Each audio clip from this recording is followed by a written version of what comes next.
if you have a ball or a block, you can put it between your thighs and maybe even behind your back. But if you don't have any of those things, don't make it a problem. So you want to sit on a chair that's, you know, pretty, not real gushy. You don't want to be like sinking into your chair. You want to have the support and the feedback of the chair. So heels underneath of your knees, right? And you just place your hands on your lap. Find a spot on the floor for your gaze. Put your lips together and take your teeth apart. Aim the breath to the space of the low ribs. Like, remember, if you have a ball back there, like just the space below, around the low ribs and the back and even to the sides. So as the breath comes in, you want to broaden into the rib cage. Be careful, don't force, because you don't want to, you know, pull a muscle between your ribs. That is possible.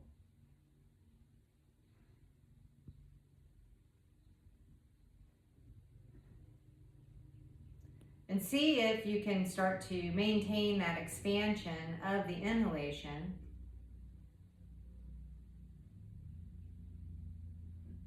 In the rib cage. As you exhale, start to tone that low belly, drawing the front ribs together. Activating the muscles around the core to help stabilize the spine. And then you can place your hands on your thighs and, you know, maybe adjust your feet a little bit, but really try to keep them aligned if it's possible. And just start to lift the heels, broaden through the toes, and then set the heels down and lift the toes. And go back and forth, right? You can do this, I don't know, 15 times on each side. You can do them together. Alternate. So if you want, push pause and spend some time strengthening or mobilizing the ankles. So you can press the toes down and lift the heels and go down slow. So as the toes press down into the floor and you lift the heels, start to create resistance inside of your own body and really start to accumulate strength in the calves, which the calves are critical in helping to prevent falls. So, and then the opposite side of that calf, you know, you got your muscles here in the front of the shins. You want to lift those toes because when you're walking, right, you want the toes to come up and you know, like heel, toe, heel, toe, heel, toe, heel, toe. So spend some time there, and then, you know, you can roll those ankles out and aim for, I don't remember what I said, whatever I said, up to 30. So, and then start that alternate, right?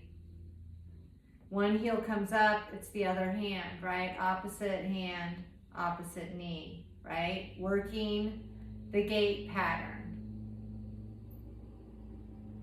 Be sure that whichever thigh is coming up, it's the opposite arm that's coming up.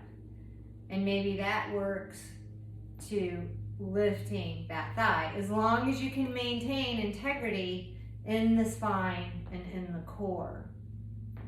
So maybe it stays here as you start to build strength, really lifting the thigh, lift the thigh, lift the thigh. All right, very good. Now, if you have hand weights, remember, like if you have like even 2-pound hand weights, you can use those in your hands to help ballast the arms out of the complex of the shoulders. So I want you to pretend like I'm holding weights, and you can get like a can of soup or, you know, something that it doesn't have to be heavy, and preferably it isn't heavy. It's something that's manageable, and maybe it helps to draw the arms and put some space in the shoulder. Of course, if you have any shoulder restrictions or problems, then obviously don't do it, right? And go back to those core activations, find your gaze spot, place your lips back together and your teeth apart, and return your attention to your breath. Inhale into that low back rib, side ribs. As you broaden and lift the rib cage, see if you can maintain that as you exhale, toning that low belly. And then let's start to internally rotate the right arm. So if you don't have weights, that's not a problem. And internally rotate the left. Just energetically, the arms are reaching down towards the floor as if they were like magnets, and they're magnetized down to the floor, and the arms are pulling out of the complex of the shoulder. As you do that internal rotation, remember, you want not just the wrist and the forearm, but all the way up to where that humerus bone, the head, the ball at the top of the humerus rotates into the shoulders. And again, take care of yourself. If this causes pain or, resistance in the joint, then don't do it, or back off. See if maybe you can bend the elbows a little bit. There's all sorts of different ways that you can go, right? And okay, look, I've started externally rotating one arm, back to those arm screws, and internally. Right? So maybe you just do it on one arm, depending on how the shoulders feel, and then the other, or maybe you can put them together. All right, and then again with those weights, you can put them on your thighs and go back to that lifting your toes and heels, alternating back and forth. And then you can alternate from one side to the other, and then see if you can start to lift the thigh. It doesn't have to be a big move, and I want you to prioritize the spine and the tone in the belly so you have little movement above to lift the thigh. As I said, it doesn't have to be a big, maybe even just initiating the lift, but actually coming from the quads, right? Staying within your range. You can add those weights if you've got your weights, your 2-pound weights or whatever it is. Add that to even start to build a little bit more strength as you make your way up to more standing work. All right. So then from there, trying to remember what else we did, Mary Lee. You can extend those arms out with the weights, again, setting the core. Inhale into that low back ribs, find the gaze spot. Tone that low belly, and then just start to lift one arm and then the other. Lift and lift. And whichever hand is on the thigh, maybe you can start to coordinate lifting. You can bend that elbow. Building upper body strength and lower body strength at the same time, like killing 2 birds with 1 stone. 3, 2, 1.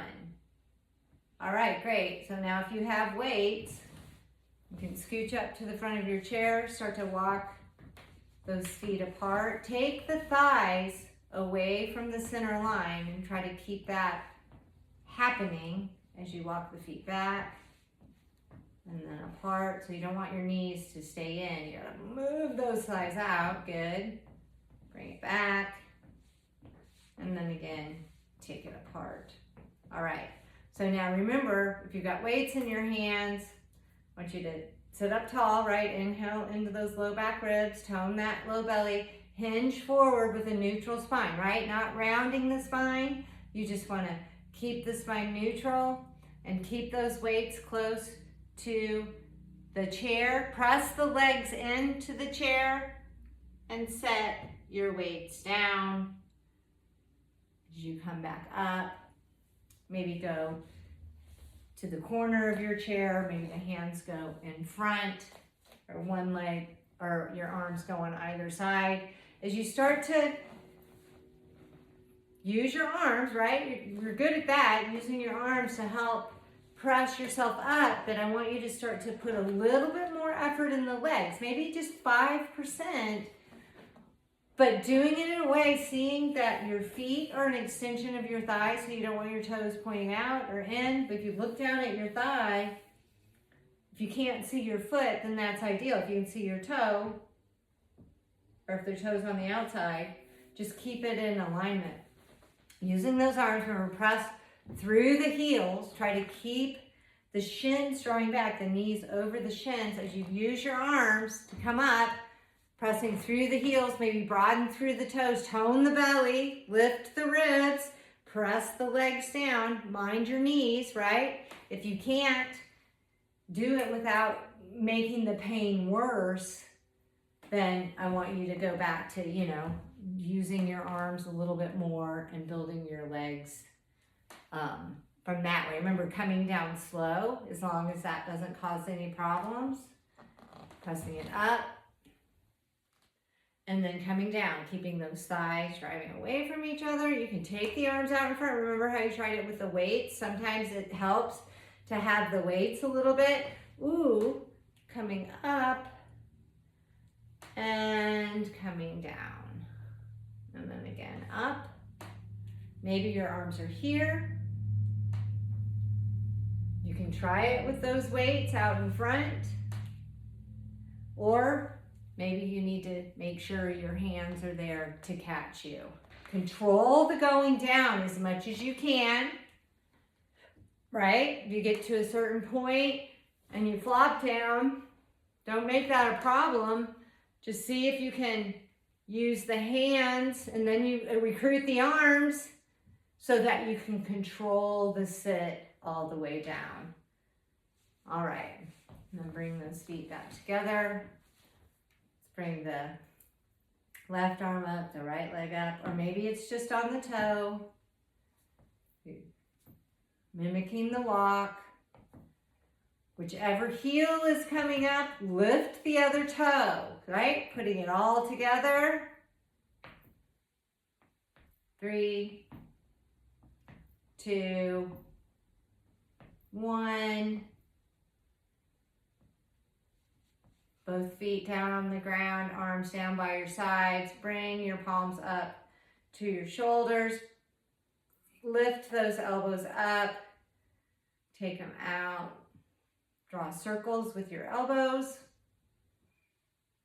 Again, mind your, maybe the circles are really small or they are out in front. That's fine.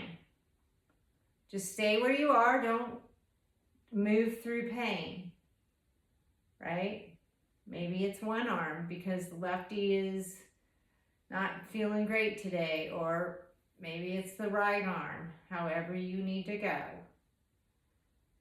All right, then set that down. Now, if you have your hand weights, take your hand weights, and you're going to internally rotate both arms. Sit up tall, put your hands back on your lap. Inhale into those low back ribs. Good. Tone the low belly. Nice. Let the arms hang down. You're going to internally rotate, hinging forward at the waist, right? Neutral spine. Don't curl the spine.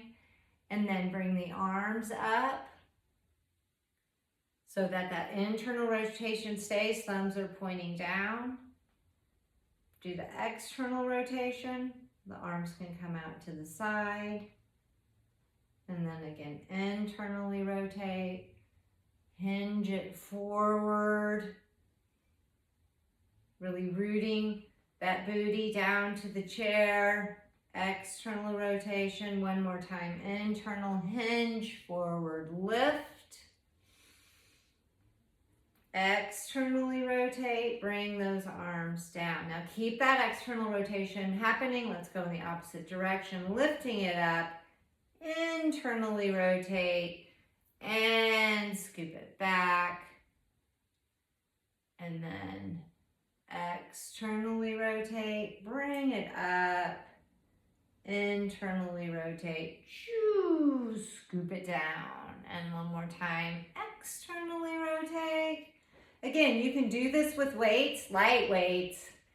Doesn't take much. If your joints are free and groovy, I don't know, try heavier weights, but be careful. Last seconds. Internally rotate and bring it back down. And then imagine or have a weight in your hand, and you're just going to kind of keep the elbows tucked in.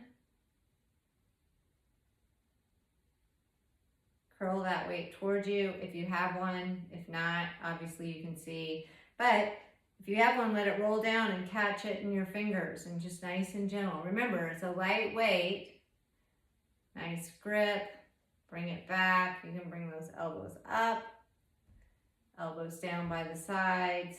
Again, lower those weights down. And then grip. And just take some bicep curls. You know, maybe like go for 8. Right, again, you can pause and then come out of that. Okay, so I think that's about it for this little video. Hopefully this is helpful. If you have any questions, go ahead and reach out and I will try to answer them. Otherwise, have a great day.